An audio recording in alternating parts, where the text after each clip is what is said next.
Entrevista, Javier Milei, buenas noches, ¿cómo anda usted? ¿Qué tal, José? ¿Cómo estás? Bueno, a todos les estoy preguntando como primer disparador lo mismo, que es ¿para qué quiere ser usted presidente? A ver, Argentina trae una decadencia de hace 100 años. De ser el país más rico del mundo, hoy Argentina es 140 el tipo de cambio paralelo. Nosotros queremos evitar y terminar con este sendero de decadencia que nos lleva a ser el país más pobre y más miserable del mundo. Venimos a hacer un cambio de 180 grados para que Argentina se ponga de pie y de acá a 35 o 40 años sea una potencia mundial. El cepo, le preguntaba primero a Patricia Bullrich si era real o no lo de un día, después le pregunté a Sergio Massa y le pregunto a usted, ¿qué hay que hacer con el cepo? Son dos dimensiones, una es la conceptual y otra es la temporal. La conceptual es, mira, el cepo primero es un cercenamiento a las libertades, por lo tanto es algo espantoso y tiene que ser eliminado. Además tiene consecuencias económicas muy negativas porque ese exceso de demanda que vos tenés en el mercado de divisas se traduce en un exceso de oferta en el resto de la economía, que significa que en el mercado de bonos el precio de los bonos es bajo y por ende las tasas de interés altas, es decir, alto riesgo país. Eso te desintermedia el ahorro y la inversión, con lo cual te penaliza el nivel de actividad económica. Argentina tiene un PBI per cápita que está 14% debajo del que teníamos en el 2011. Eso se manifiesta en que faltan oportunidades de trabajo. Es decir, Argentina no registra alto desempleo porque está maquillado en un deterioro del salario real que es monstruoso y además está escondido ese desempleo en un montón de partidas, por ejemplo, la cantidad de empleados públicos. Pero cuando vos mirás los empleos del sector privado formal, está clavado en 6 millones de personas. Y además, en el sector informal tenés 8 millones. ¿Esto qué quiere decir? Que eso te genera una situación donde además se te hacen pobres hasta los propios que trabajan. O sea, hoy el 30% de las personas que trabajan formalmente son pobres. O sea, y eso te genera mayor necesidad de gasto público, mayor gasto social, y te genera un círculo vicioso que te estropea, que tarde o temprano, o te estropea la cuestión monetaria, o te estropea, ¿sí?, digamos, la cuestión social. Pero en algún momento, digo, no te lo vas a aguantar más. Por lo tanto, el cepo vos lo tenés que sacar, porque si no, vos no vas a poder crecer. Digo, o sea, es decir, más allá de la cuestión, digamos, importante, que es que lo tenés que sacar porque implica un cercenamiento sobre las libertades individuales, en términos económicos lo tenés que sacar porque te causa un desastre. Primer punto. Segundo punto es el tiempo. O sea, ¿cuándo se saca? Momento? ¿En qué momento? Lo que hace que vos saques el cepo y no tengas ningún tipo de problema es que vos puedas resolver lo que se llama el problema de los stocks en el Banco Central. Es decir, para lo cual nosotros proponemos directamente ir a una situación de dolarización, que es para cerrar el Banco Central, usar el dólar, después usás cualquier moneda, y terminar con ese problema de cuajo, y de paso también terminar con el problema de la inflación. Porque vos, en el balance del Banco Central, en el pasivo, ¿qué tenés? Las LELIQs y la base monetaria. Las LELIQs son 30.000 millones de dólares y la base monetaria 10.000, y vos tenés que rescatar esos.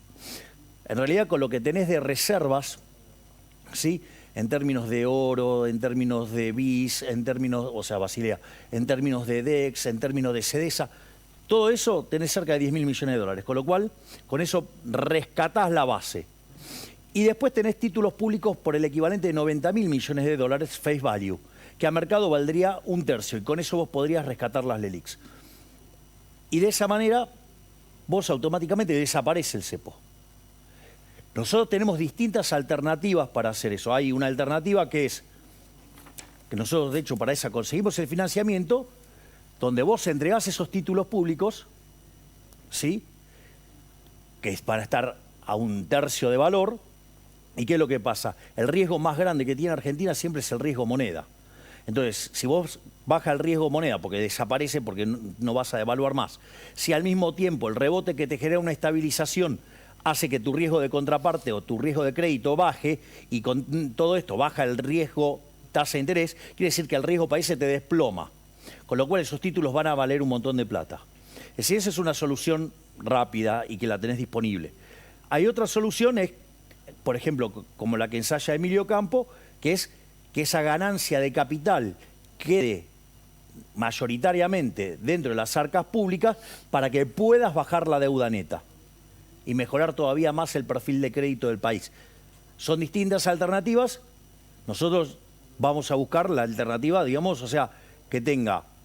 una consistencia legal y que se pueda hacer lo más rápido posible.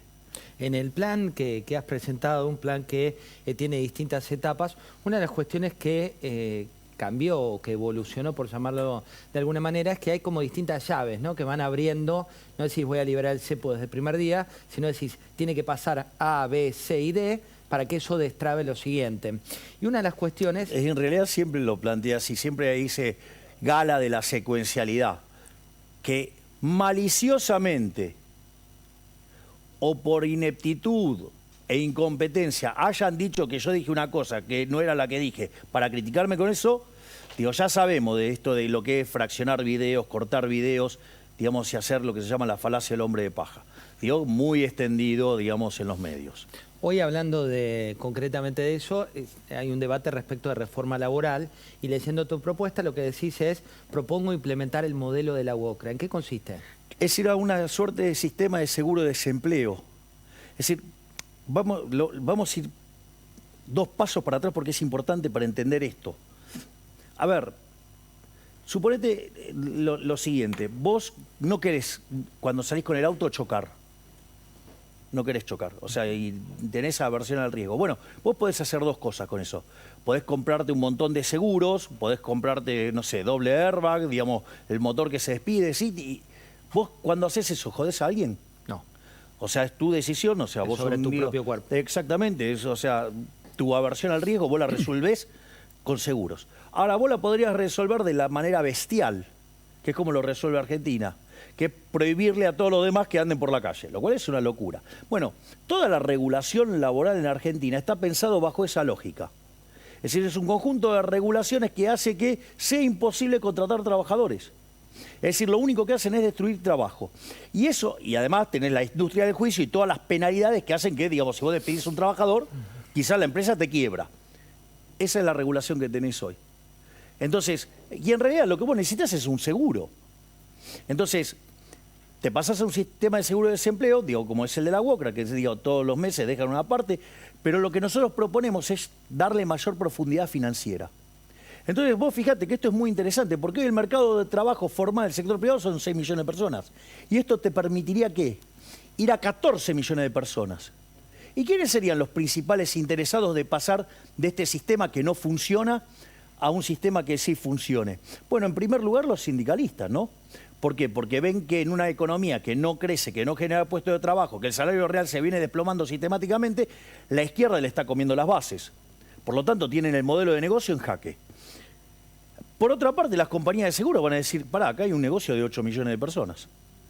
Por lo tanto, sería casi, te diría, natural que se asocien y eso implicaría que a partir de ahora la señal en el mercado laboral sea una señal que está limpia. Por lo tanto, si vos generás un proceso de estabilización, que además generás un ajuste fiscal que permita que haya más ahorro y todo esto se transforma en mayor inversión, esa inversión además va a ser intensiva en trabajo. Por lo tanto, digamos, no solo que te van a subir el salario real, sino que además te va a subir la cantidad de puestos de trabajo. Y es más, cuando empiece a darse esta mejora, una cosa que te va a pasar también es que te va a aumentar la población económicamente activa. Entonces, fíjate, vas a tener mayores salarios reales, mayores puestos de trabajo, vas a tener además un plus adicional por el cambio de la APA. ¿Sabes qué te va a permitir hacer eso hacia adelante como reforma de segunda generación? ¿Qué permite? Reformar el sistema previsional, pero sin vulnerar derechos. Hablando de vulnerar derechos, hay un debate porque desde el oficialismo, en un rato vamos a ver una parte más de la entrevista al ministro de Economía, desde el oficialismo dice que si gana la oposición, cualquiera sea la especie, va a venir contra los derechos de los trabajadores. En tu caso, ¿crees que vas contra los derechos de los trabajadores? Pero esa es una forma precámbrica de ver la economía, ¿no? Yo no creo que voy contra los derechos de los trabajadores, todo lo contrario. Fíjate la situación en la cual están aquellos que son parte del mercado informal, los 8 millones que no tienen ningún tipo de cobertura, ningún tipo de sistema. Digo, ¿de qué me están hablando? Es un chiste. Es decir, todos los programas que genera el Estado en favor del empleo, ¿qué genera? Desempleo, destruye empleo. Es decir, los planes contra la pobreza generan más pobreza.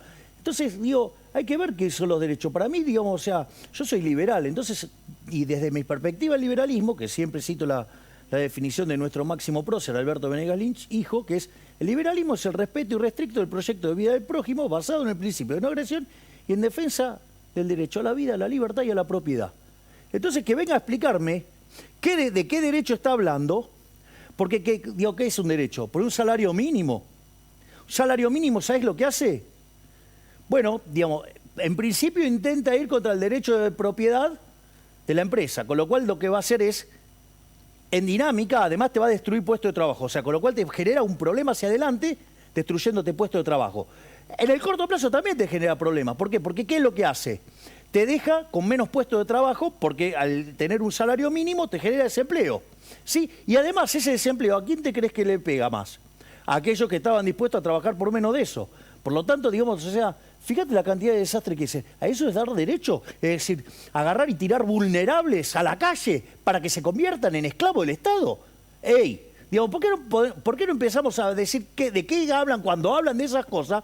Para que queden claro que en realidad a esos que dicen que quieren proteger son a los que terminan condenando. Javier, hablando de reformas que vienen, una de las cuestiones que plantea su equipo es, hoy no tuteo a ninguno, pero me da de tantos años, la apertura comercial irrestricta. Sí. ¿Eso se puede tomar como decisión cuándo? Nosotros ahí, eso es parte de las reformas de primera generación. Lo que nosotros decimos es que ahí también hay que respetar la secuencia. Es la reforma del Estado, bajar el gasto público, bajar impuestos, eliminar regulaciones. Eso te va a hacer competitivo fiscalmente. Por otro lado, nosotros hablamos de avanzar en una modernización del mercado laboral para ser competitivos laboralmente. Entonces, una vez que vos sos competitivo fiscalmente, competitivo laboralmente, no hay mochila argentina. Y por ende, vos estás en condiciones de competir. Entonces ahí te abrís unilateralmente al mundo. Es decir, y aquellos que hacen bien su trabajo van a sobrevivir. Y los que hacen mal su trabajo van a quebrar. Pero eso es parte de la vida misma. Otra de las cuestiones de campaña es, ¿qué te deja esta campaña, no? Le preguntaba a los otros precandidatos, en tu caso ya sos candidato, ¿cuál es el aprendizaje y qué es lo que estás encontrando en la sociedad hoy por hoy? Por suerte, en términos de la sociedad veo una receptividad con las ideas mucho más importante de lo que se cree. Han entendido que ese malestar y esa bronca que tienen contra los políticos ahora tienen un fundamento para entender por qué, digamos, una Argentina distinta es imposible con los mismos de siempre. Es decir, a ver, en el 2001, ¿sabés qué? Hubo un que se vayan todos. Y están siguen los mismos. Es decir, toma Juntos por el Cambio. No sé, Morales, 34 años en el Estado. Larreta, 30 años en el Estado. Vidal, 27 años en el Estado. Bullrich, toda su vida en el Estado. Digo, Carrió, toda su vida en el Estado, aún antes de la democracia. Digo, todos iguales. Del otro lado, digo, son el tren fantasma, pero de verdad. Es decir, digo, son impresentables también. Entonces, vos no podés pretender que haciendo lo mismo los resultados sean distintos.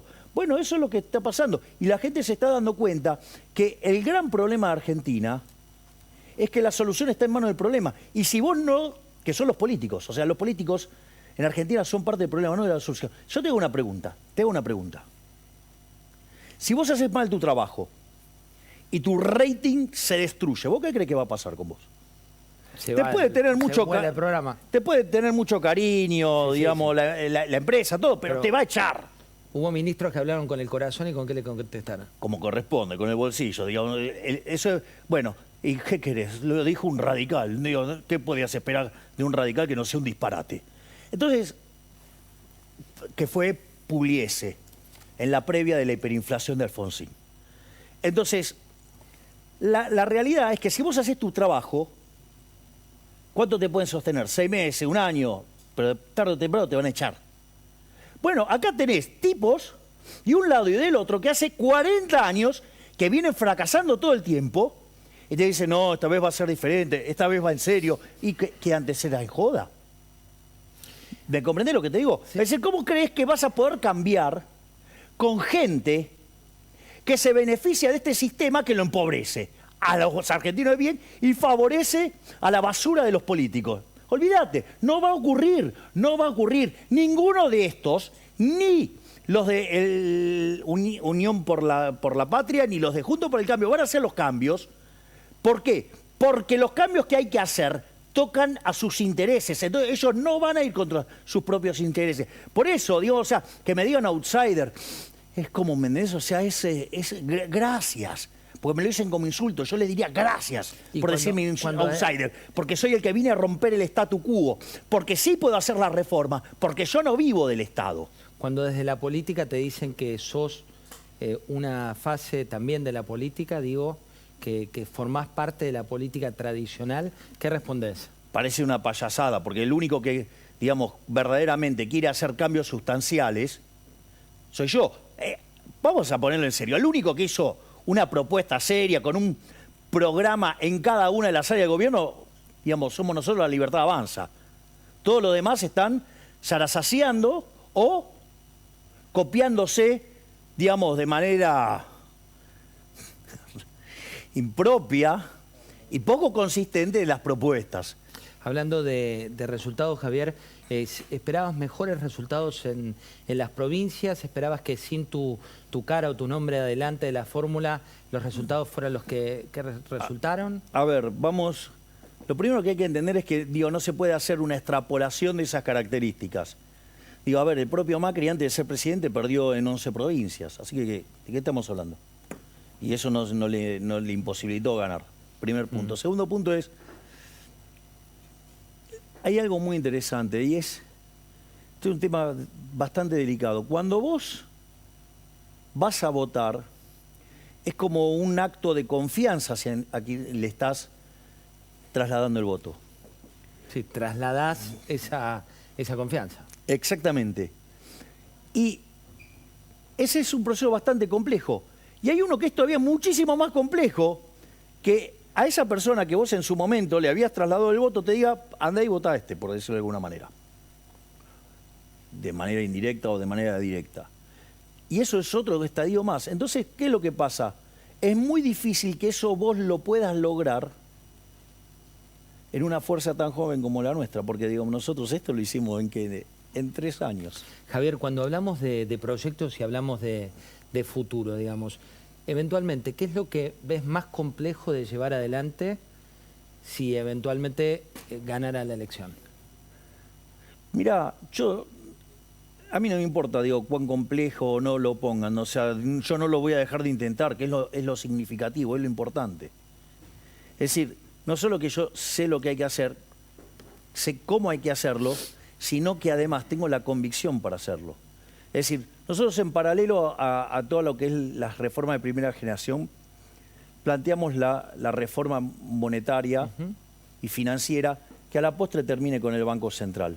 Y para que de una vez por todas podamos terminar con la inflación. O sea, yo tengo claro que la sociedad, si nos elige a nosotros, es porque quiere terminar con la inflación y quiere terminar con la inseguridad. Y por eso nosotros tenemos dividido nuestras participaciones así, ¿no? Digo, está claro, digamos, mi rol en la economía y está clarísimo el rol de Victoria Villarroel en los temas de seguridad. Es decir, que nosotros tenemos el compromiso y aquellos que nos voten a nosotros saben lo que vamos a hacer. No es que nosotros no tenemos mandato. Ahora, puede ser que cuando nosotros enviemos estas reformas estructurales, la política de casta no quiera aceptarlas porque va contra sus beneficios. Bueno, nosotros, por ejemplo, la reforma monetaria. Claro, la política en los últimos 20 años le robó a los argentinos de bien con el Banco Central 280.000 millones de dólares. Es más, en los últimos 4 años casi ya le robó a los argentinos cerca de 90.000 millones de dólares. Con lo cual, cuando vos te pones a mirar las cuentas, como vienen hoy, nos roban 25.000 millones de dólares por año los políticos con esta. Entonces, obviamente, van a hacer un montón de argumentos, van a decir un montón de cosas para mantener ese robo y seguir engañando a la gente. Nosotros los vamos a exponer, nosotros vamos a presentar los proyectos, ahora puede ser que venga rebotado. Bueno, entonces llamaremos a un referéndum, que son vinculantes. Entonces, si no lo dejan pasar, le van a tener que explicar a la sociedad por qué no quieren que la sociedad elija. Y si aún así, digamos, y se hiciera el referéndum, y suponete que nos va mal, ¿sabes qué? No importa, voy a sobrereaccionar el ajuste fiscal. Es decir, pero yo voy a terminar con la inflación. Es decir, tenemos plan A, plan B, plan C y plan D. Es decir, ¿por qué? Porque nosotros tenemos la convicción de queremos exterminar la inflación. Queremos que deje de ser un problema para la Argentina. Es decir, nosotros estamos convencidos de las reformas que hay que hacer. Y estamos dispuestos a hacerla. Y estamos dispuestos a pagar los costos que sean. Es decir, si yo después de esto tengo que pagar un montón de costos políticos a punto tal de que poner la Argentina de pie implique que yo tenga que después retirarme. Yo no tengo problema. Yo ni siquiera vivo de la política. Javier, la última en un tuit. ¿Qué se juega en la próxima elección? La verdadera posibilidad de poner de pie a la Argentina. Vos podés elegir a los mismos de siempre, con buenos modales o malos modales, pero que son parte de la decadencia argentina de los últimos 100 años. O podés decidir hacer un giro de 180 grados para que volvamos a abrazar las ideas de la libertad, para que volvamos al Alberdi. Y eso los únicos que lo proponemos somos nosotros desde La Libertad Avanza. Los otros son todos cambios cosméticos para seguir robándote y para hacer que este país dentro de 50 años sea la villa de miseria más grande del mundo. Muchas gracias por haber venido. Gracias, José. Ustedes no...